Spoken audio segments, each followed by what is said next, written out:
The second Elaine heard about a bracelet worth 5 or 6 million, her eyes lit up. A bracelet? Where is it? Show it to me. Charlie was instantly on guard. He said, "Mom, the bracelet's in the bedroom, but I'm planning to return it." Return it?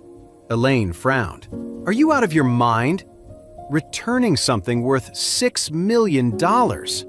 Charlie said, "I just did him a small favor. It wouldn't be right to accept something so expensive for that." "Who cares about what's right?" Elaine blurted out. "If he was willing to give it, we should be willing to take it. So where is the bracelet? If you don't want it, I'll take it." Charlie knew his mother-in-law was up to no good. He had actually planned on giving the bracelet to Clare, but he hadn't found the right moment to tell her, so he'd been holding on to it. He just didn't expect Jacob to have such a big mouth and spill the beans. It wasn't that Charlie couldn't part with a multi-million-dollar bracelet. After all, he had nearly $10 billion in his account. What kind of bracelet couldn't he afford? The main thing was, he felt his mother-in-law didn't deserve to wear something so precious. With her greedy and petty personality, a $20,000 or $30,000 bracelet was more her speed. But Elaine wasn't about to let this opportunity slip by. A $6 million bracelet? Imagine the bragging rights. So she pushed again. "Where is the bracelet? Take it out and let me see it." Clare, sitting beside him, knew that if that bracelet ever made it into her mother's hands, they'd never see it again. So she chimed in. "Mom, since we're going to return it, let's not even take it out to look at it. What if we bump it or drop it? It would be hard to explain that." "Return it?" Elaine shot up, getting worked up. She snapped, "What is wrong with you?" Clare knew her mother would try to get her hands on it, so she stood firm. "Mom, don't argue. Charlie and I already discussed it, and that's final." Elaine knew Clare's personality. If she was set on returning it, there was no stopping her. The thought of a multi-million-dollar item being sent back made her heart ache, and she burst into tears. She cried, "It's fine to have a live-in son-in-law, just fine. But my own daughter isn't even on my side. I might as well be dead." Clare put a piece of meat on her mother's plate and said, "Okay, Mom, I'll buy you a bracelet one day." "You better mean that!" On the day of the auction, Charlie had just come out of his room and into the living room early that morning. Jacob was already there, waiting impatiently. His face lit up when he saw Charlie. "Charlie, let's get going! We can't be late!" Jacob had been so excited about the auction that he barely slept all night. He'd been waiting right there for Charlie. The moment he saw him, he rushed him out the door. The Collector's Vault was a private club for art and antique enthusiasts in Orris Hill. Their headquarters were a manor in a scenic part of the suburbs. The president of the association was a big deal. Rumor was he was a real estate mogul from in-state with a passion for art and collectibles. He put up $100 million and got a group of like-minded business people together to create Grand Central Hall. Charlie and Jacob arrived at the gate of Grand Central Manor, parked the car, and got out to look around. The grounds were gorgeous and peaceful, with an undeniable air of luxury. All the cars parked outside were high-end luxury models. The one Charlie drove stuck out like a sore thumb. When Jacob got out of the car, he hurried towards the entrance. Jacob was buzzing with excitement. It was his first time at such an exclusive event. He kept looking all around, a little intimidated and unable to fully relax. At the entrance, Jacob nervously handed over the invitation. He was worried. What if the invitation Charlie got was a fake? But the guard at the door scanned it without issue and said respectfully, "Please, come in." Jacob let out a sigh of relief and walked in with Charlie. Just as they stepped inside the venue, Harold, dressed to the nines, strutted in behind them. The moment Harold saw them, he frowned, a look of surprised shock on his face. Charlie and Jacob were here. What were these two losers doing here? The whole Wilson family only got one invitation, and he was holding it. How did these two bums get in? Remembering all the times Charlie had made a fool of him, Harold stormed over angrily and yelled, "Charlie, how did you get in here? Do you have any idea where you are?" Charlie heard Harold's annoying, squawking voice and couldn't help but frown. When Jacob saw Harold, he just smiled smugly.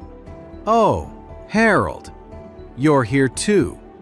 Harold didn't just look down on Charlie, he had just as much contempt for his uncle Jacob. He frowned and asked him, "What are you doing here? You have an invitation?" "Of course," Jacob blurted out. Harold asked aggressively, "How could the two of you possibly get an invitation? Where did you get it?" Charlie glanced at him and said coolly, "Harold, where we got our invitation is none of your business." Harold sneered. "A couple of losers like you? Get an invitation from the Smith family? Yeah, right. I bet you stole someone else's invitation to sneak in here, didn't you?" Charlie didn't even bother to answer him. He just turned his head away without a word. His dismissive attitude just made Harold even angrier. To him, Charlie was just trash. He had zero standing in the Wilson family, a total nobody. And now, seeing Charlie here at the collector's vault, Harold felt completely humiliated. Why was this loser, who basically lives off scraps, standing here next to him? Harold glared at Charlie, pointing a finger right in his face. "Tell me, how did you two get in here?" Charlie frowned and said to Jacob, "Dad, just ignore this idiot. Let's go. Don't pay any attention to him." "Stop right there!" Harold stepped in front of them, blocking their path and staring them down. "Trying to run away? Feeling guilty? You must have cheated your way in. You don't belong in a place like this. Show me your invitation." Charlie was getting angry now. He could put up with a lot, but he wasn't going to let Harold provoke him over and over. He said coldly, "You want to see my invitation? You're not worthy. Get lost." Harold's face tightened, anger flushing his cheeks. In his mind, Charlie had always been a pathetic wimp.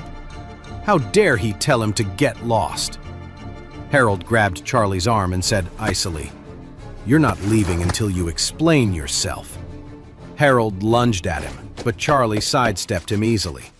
Then he grabbed Harold's wrist, gave it a little shake, and sneered. "What's the matter? Hand all better? Guess once the scar fades, you forget all about the pain." Harold felt a surprising amount of force and stumbled back a couple of steps, shocked and angry. This guy was a lot stronger than he looked. Realizing he couldn't take Charlie, Harold cursed under his breath. "Damn it! You just wait, you piece of trash. I'm getting the manager to throw you out." With that, Harold turned and called for the manager. A moment later, a middle-aged man in a sharp suit walked over, flanked by two security guards. The man put on a welcoming smile for Harold. "Mr. Wilson, what can I do for you?" "Manager, check their invitation." Harold pointed a finger at Charlie and said with a sneer, "I have a feeling it's a fake." To protect the guests' privacy, the invitations didn't have names, just a passcode. The staff could enter the code into an app on their phone to verify the attendees' names. The manager glanced at Harold's expensive suit and knew he was from a wealthy family. Then he looked at Charlie's plain clothes and gave a dismissive smirk. "Sir, I'll need to see your invitation so I can check it." His tone was polite, but his eyes were full of contempt. Charlie's simple clothes made him look completely out of place among the usual crowd at the collector's vault. Charlie caught the condescending look in the manager's eyes and felt a flash of anger. He said coldly, "And what if I don't?" The manager coughed, his expression turning cold. "Then, may I ask what family you belong to in Heir's Hill?" Before Charlie could answer, Harold jumped in. "He's with the Wilson family."